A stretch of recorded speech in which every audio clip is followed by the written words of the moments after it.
सिंगा थाना अंतर्गत सिरुल पंचायत सिरुल ग्राम रे रुहंती मीरावती साहू कहीं मीरावती बाप घर हूँ सिरुल हेले सी विवाह करते पाख पथरला ग्राम रे हेले बाप घरे किए भाई भूणी नथिबा जोगु सी मीरावती स्वामी सहित रोते सिरुल ग्राम रे गत काली पाख गाँव में यज्ञ चली मीरावती स्वामी नथिले से यज्ञ देखा जाते एवं सही दिन मीरावती शाशु जी अच्छा कुमारी साहू सी जाइए मीरावती घर को कहीं कुमारी साहू बोहू होती मीरावती हेले मीरावती शाशु पाखे रोते से बाप घरे स्वामी सहित से रोते हठात राति गोटे घटना होती चित्कार होती समय जब आम कह पाखापाखि राति 2टा मीरावती देखिले शाशु कुमारी साहू को किए जड़े धारुआ अस्त्र आक्रमण करुच्ची एवं मीरावती अटक चेष्टा कले से समय रे मीरावती को से धारुआ अस्त्र आघात लगी मुहर 8टी स्टिच होती पूरा घटना कौन थी आम मीरावती मुहर शुणा तुम ना कण मो ना नीरावती साहू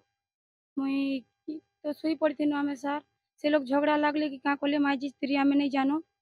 आम सुई पड़ी से लोग नहीं थे पुओ नहीं थे जोगियती थिले आरु जनता सुई पड़ी छुआ मन के भी शुई से लो माँ मने खटे शुई आम तले शुई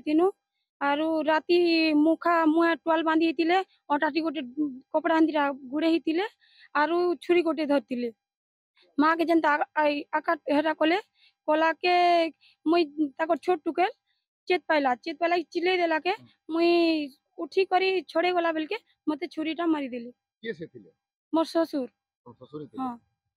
देखो मीरावती जहाँ कहते जी मुहर कपड़ा बांधी कृष्ण साहू बहु ससुर को चिन्ह पारे एवं जानिले कि शाशु को आक्रमण कर धारु अस्त्र आउ कि समय पर जिते बहु जिते आघात पाइले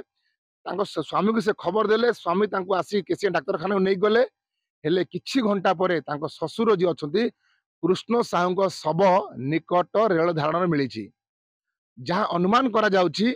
संदेह करा जाउची कि हुए तो सी मद्यप अवस्था थिले से घटना कांड भियाई से निज को माने निज अख्तियार से नथिले निज को संभाली पारि नथिले निज भारसाम्य हराई निकट रेल धारण रे सी आत्महत्या करथिया बोली संदेह सृष्टि होची हेले एबे ए घटनाटी टिटलागढ़ जीआरपी पुलिस अधीन अच्छी टिटलागढ़ जीआरपी पुलिस यार तदंत करुच्ची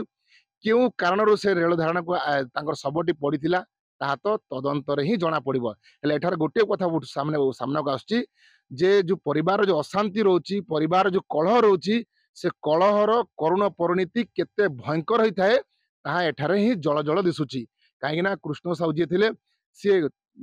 स्त्री सहित रोते एपटे पुओ जी थे सी स्त्री सहित शाशुघर रोते हेले शाशु जाइए बुलवाई राति अधिया ससुर जी अच्छा सी शाशु आक्रमण कर मारणांतक आक्रमण कर शाशु जी अच्छा सी बर्तमान गुरुतर अवस्था भवानीपाटना मुख्य चिकित्सालय चिकित्सा जारी रही केसिंगा भरमाल पथरला ग्रामरू मोहम्मद आगाजान नखत न्यूज।